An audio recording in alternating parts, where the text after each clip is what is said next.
Welcome students, welcome once again to the web classes. पिछले lecture में हमने detail explanation समझा था poem number 4 a thing of beauty which is written by John Keats. आज जो है हम समझने वाले हैं इसके कुछ क्वेश्चन एंड आंसर्स जो कि थिंक इट आउट में से लिए गए हैं। सो सबसे पहला क्वेश्चन कौन सा दिया गया है? List the things of beauty mention in the poem, है ना। थिंग ऑफ ब्यूटी, है ना, खूबसूरती चीज़ें के बारे में जो है यहाँ पर पूछा गया है कि कौन कौन सी चीज़ें जो है इस पोएम के अंदर दी गई है।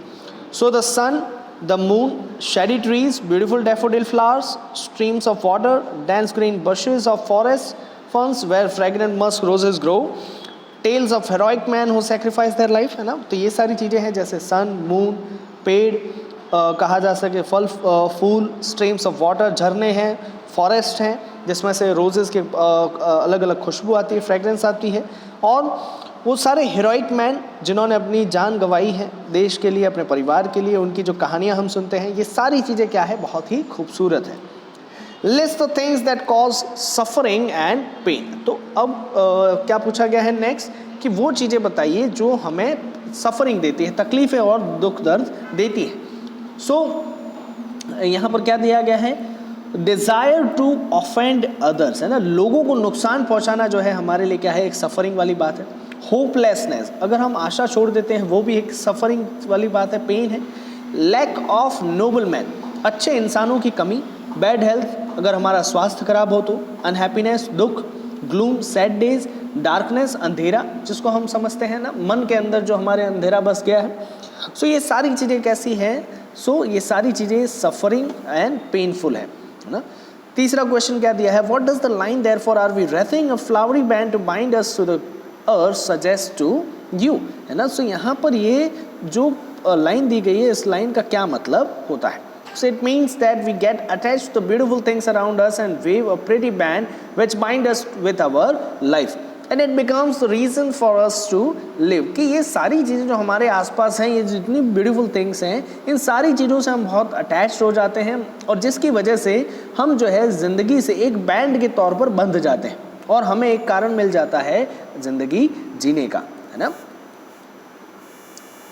फोर्थ क्वेश्चन क्या दिया है? So what makes human beings love life in spite of troubles and suffering. ऐसी कौन सी चीज़ें हैं जिसकी वजह से, क्या कारण है जिसकी वजह से बहुत सारे परेशानियों के बावजूद भी इंसान जो है जिंदा रहने के बारे में सोचते हैं। So the eternal beauty of various thing gives us happiness and relaxation, है ना। जो सुंदरता रहती है, जो कभी न खत्म होने वाली सुंदरता, बहुत सी अलग अलग चीज़ों की, इसकी वजह से हमें खुशियाँ मिलती है, रिलैक्सेशन मिलता है। It makes us love life in spite of tribes, trouble and suffering, है ना। और इसी वजह से हमें जो है ज़िंदगी से प्यार हो जाता है, भले ही हमारी ज़िंदगी में बहुत सारी ट्रबल हो, बहुत सारी तकलीफ़ें हो। नेक्स्ट है, why is grandeur associated with the mighty dad. किस लिए जो है ग्रैंडियर को एसोसिएट किया गया है, किसके साथ में? माइटी डैड के साथ में, है ना। माइटी डैड मतलब मौत की बात यहाँ पर की गई है। अब ग्रैंडियर क्या होता है? तो ग्रैंडियर समझ लो, तो ग्रैंडियर का मतलब होता है शान, ऐश्वर्य, वैभव, है ना। So the noble deeds of the brave men who sacrifice their lives are an inspiration for us forever, है ना। कि जो अच्छे अच्छे कर्म जो बहादुर लोगों के द्वारा किए गए हैं, जिन्होंने अपनी ज़िंदगी जो है सेक्रीफाइस की है, वो क्या है? हमारे लिए एक इंस्पिरेशन है सदा। The beautiful legacy of their bravery is grandeur which is associated with the mighty dead। और इन्हीं लोगों की जो लेगेसी है, जिसको हम आगे फॉलो करते जा रहे हैं, वो क्या है? यहाँ पर एक ग्रैंडियर है, वो एक शान है जिसको मौत के साथ में जो है कंपेयर, एसोसिएट किया गया है। So do we experience, next question, do we experience things of beauty only for short moments और do they make a lasting impression of us. So ये जो थिंग ऑफ ब्यूटी है ना, बहुत सारी चीज़ें जो हमारे आसपास में सुंदरता की, क्या ये सिर्फ छोटे टाइम के लिए होती हैं या पर हमें कहा जा सके एक एवर लास्टिंग जो है इम्प्रेशन हमारे मन पर बना लेती है?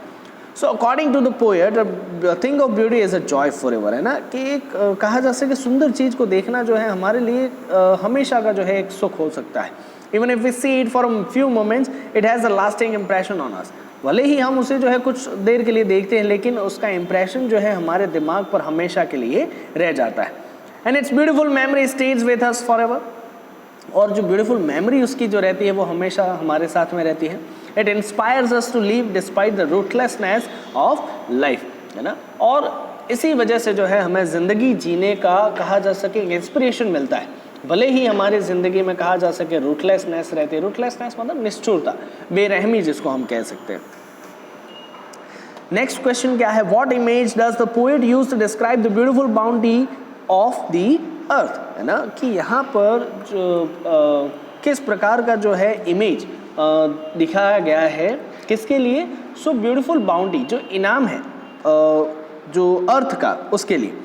The beautiful bounty of the earth is described bye endless fountain of immortal drink, है ना, एंडलेस फाउंटेन है यहाँ पर हमारे आसपास में, immortal drink, which signifies that God bestows us with all His beautiful creations which help us live despite the sad and gloomy aspects of life, है ना, जिसकी वजह से हमें क्या समझ में आता है, सो इससे हमें ये पता चलता है कि भगवान ने जो है बहुत सारे ब्यूटीफुल क्रिएशंस जो हैं हमारे आसपास हमें वरदान में दिए हैं, जिसकी वजह से भले ही हमारी ज़िंदगी में काफ़ी सैड डेज है, ग्लूमी डेज हैं, ग्लूमी एस्पेक्ट्स हैं, लेकिन फिर भी हम जो हैं ज़िंदगी जीना चाहते हैं इनके बावजूद भी ना। बढ़ते हैं आगे, कुछ पोएटिक डिवाइसेस देख लेते हैं जो इसमें इस्तेमाल किए गए हैं। So the poetic devices that are used in this, सबसे पहले तो राइमिंग स्कीम देख लेते हैं। राइमिंग स्कीम क्या है, तो राइमिंग स्कीम एक जैसा ही है, ए बी बी सी, है ना, यहाँ पर एक जैसा ही है पूरी पोएम के अंदर। फिर एलिट्रेशन ये इस्तेमाल किया गया। एलिट्रेशन होता क्या है, तो कॉन्सोनेंट साउंड जो है दो या दो से ज़्यादा बार अगर रिपीट हो रहा है तो उसे एलिट्रेशन कहा जाता है। जैसे स्लीप, स्वीट, ये जो है एस और एस दो बार जो है यहाँ पर रिपीट हुआ है। मेटाफोर किसे कहा जाता है, तो इनडायरेक्ट कंपैरिजन को क्या कहते हैं, हम मेटाफोर कहते हैं। जैसे कि यहाँ पर लिखा गया है क्या है, bower quiet, so calmness of the bower is compared to the calming effect of a beautiful thing ना। तो यहाँ पर जो बोवर मतलब जो शेडी प्लेस जो रहता है जहाँ पर हम सो सकते हैं, जहाँ पर हम बैठ सकते हैं, उसकी जो कामनेस रहती है उसे किसे कंपेयर किया गया है, इन ब्यूटीफुल चीज़ों की कामनेस के साथ में, है ना। एनाफोरा, एनाफोरा का मतलब क्या हो, अगर मान लो किन्हीं दो शब्दों का इस्तेमाल कंसेक्यूटिवली एक ही लाइन में दोबारा किया गया, है ना। So of noble natures of all the unhealthy, देखो यहाँ पर ऑफ और ऑफ दोबारा इस्तेमाल किया गया है कंसेक्यूटिव लाइन में, इसी वजह से उसे क्या कहा जाता है, anaphora. Alliteration against use of consonant sound repetitively 2 times और मोर देन 2 टाइम्स। देखो जैसे बैंड बाइंड, बी का जो है रिपीटेटिव यूज़ है, नोबल नेचर एन का repetitive use and some shape, तो यहाँ पर एस का रिपीटेटिव यूज़ है। नेक्स्ट देते हैं मेटाफोर। मेटाफोर जैसा कि मैंने आपको समझाया, मेटाफोर तो इनडायरेक्ट कंपैरिजन। देखो यहाँ पर क्या लिखा है, wreathing a flowery band, flowery band, है ना, the beautiful things of our life bind us to the earth. अब यहाँ पर जो फ्लावरी बैंड जो है हमें दिया गया है, इसकी कंपैरिजन किससे की गई है, ट्रैप से की गई है ना। Imagery, creating a sensory effect of beautiful things lined up in a string, है ना, क्या करना, तो एक ऐसी इफेक्ट देना कि जिसकी वजह से हमारे दिमाग में उसकी छवि बन जाए, है ना। So flowery band to bind us, इससे हमें जो है क्या मिल रहा है, एक इमेजरी मिल रही है कि हम जो है अपने दिमाग में एक बैंड को इमेजिन कर सकते हैं जो हमें बांध कर रखता है। इन्वर्जन, इन्वर्जन मतलब normal order of words is reverse, है ना, जब जो ऑर्डर होना चाहिए वर्ड्स का उसे जब रिवर्स किया जाए तब हम उसे कहते हैं inversion. Are we wreathing a flowery band, जैसे कि यहाँ पर जो है नॉर्मल ऑर्डर जो होना चाहिए, यहाँ पर फुल स्टॉप बाद में दिया हुआ था, लेकिन ये नहीं होना चाहिए, इसे यहाँ पर होना चाहिए, है ना। सो सब्जेक्ट और वर्ब इन दोनों के बीच में जब हेल्पिंग वर्ब आप लगाओगे तो एक नॉर्मल ऑर्डर हो जाएगा, तो आप पीछे जो है फुल स्टॉप लगा सकते हो। अगर आपको आर हेल्पिंग वर्ब से स्टार्ट करना है तो यहाँ पर क्वेश्चन मार्क होना चाहिए था, लेकिन वो दिया नहीं है। दैट मीन्स कि जो नॉर्मल ऑर्डर था उसे रिवर्स किया गया है, इसी वजह से यहाँ पर इन्वर्जन का इस्तेमाल हो रहा है। एलिट्रेशन जैसा कि मैंने समझाया, use of consonant sound repetitively 2 और मोर देन 2 टाइम्स। देखो एस जो है इसका इस्तेमाल हुआ है 2 बार, स्प्लॉटिंग शेडी, है ना, सिंपल शेप, सी का कूलिंग कवर्ड। इमेजरी, इमेजरी जैसा कि मैंने बताया कुछ ऐसी चीज़ें जिसको हम इमेजिन कर सकते हो जैसे ही हम उसे पढ़ रहे हैं। सो ट्रीज गिविंग शेड, इमेजिन कर सकते हैं हम directly. Growing process of daffodils, वो भी इमेजिन हो सकती हैं हमारे दिमाग में। क्लीन रिवर स्ट्रीम्स, वो भी हम जो है दिमाग में जैसे ही उसे पढ़ते हैं तो इमेजिन शुरू हो जाता है ना। सो ये थे पोएटिक डिवाइसेस। आगे और हैं एंटीथेसिस। एंटीथेसिस मतलब ऑपोजिट वर्ड अगर एक साथ में दिए गए हों तो उसे एंटीथेसिस कहा जाता है। जैसे ओल्ड एंड यंग, है ना, जैसे ओल्ड एंड यंग यहाँ पर दिए हैं तो ये ऑपोजिट वर्ड्स हैं जो कि साथ में लिखे हुए हैं। एलिट्रेशन एक बार फिर से आया है, एलिट्रेशन, हैव हर्ड, देखो एच और एच रिपीट हो रहा है। Metaphor, immortal drink, immortal drink मतलब अमर ड्रिंक, जिस कहा जा सके अमर, जिसको कहा जा, कोई ऐसी चीज़ जिसको हम पी सके, जिससे हम अमर हो सके, तो ये इमॉर्टल ड्रिंक को जो है उससे कंपेयर किया गया है ना। राइम स्कीम जो है यहाँ पर जब आप देखोगे तो forever, never, keep, sleep, dead, read, ये सारी जो है राइम करने के लिए हर स्टैंजा के एंड में इसका इस्तेमाल किया गया, इसीलिए हम राइम भी कह सकते हैं।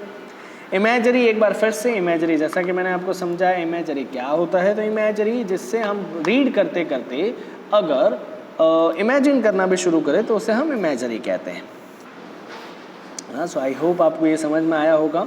मिलते हैं नेक्स्ट लेक्चर में एक नए यूनिट के साथ में। Till then stay safe, stay home, thank you.